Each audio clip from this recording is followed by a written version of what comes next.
Hi, I'm Ann from Cooking Light. Meatloaf is a family favorite, and with good reason.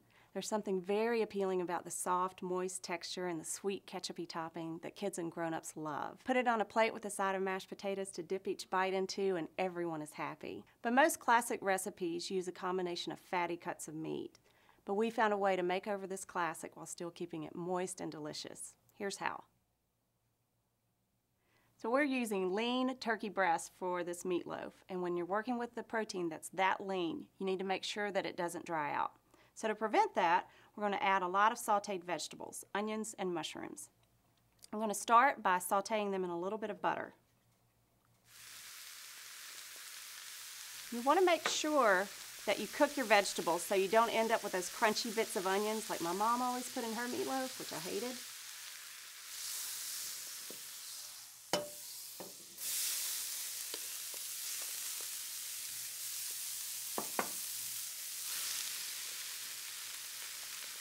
And also a little bit of garlic will add a lot of flavor.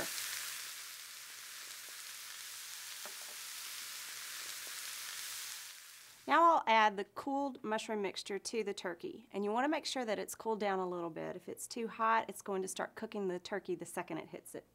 In the bowl is ground turkey breast, and you want to make sure that you actually purchase ground turkey breast. If you pick up ground turkey, it's not so lean because it's a combination of white and dark meat and skin and fat. Okay, I have the mushroom mixture in the bowl, and this meatloaf has a little bit of an Asian flavor profile. In keeping with the Asian theme, we're using panko breadcrumbs.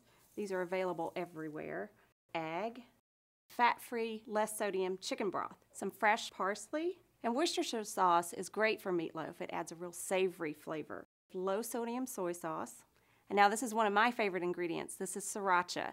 You can find it in most stores now in the Asian section. It comes in a big squeeze bottle with a green top. It's a little bit spicy. This is spicy meatloaf after all.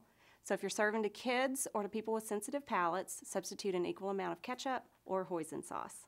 You can try to mix all this together with a spoon or a spatula, but I can't get that to work. It's best just to get in there with your hands. And just lightly toss all the ingredients together. Make sure everything's incorporated. Once everything's mixed together, the mixture is a little bit loose, but that's okay. Once it cooks, it will firm up. So I'm just going to transfer it onto a broiler pan and roughly shape it into a 9 by 5 inch free-form loaf.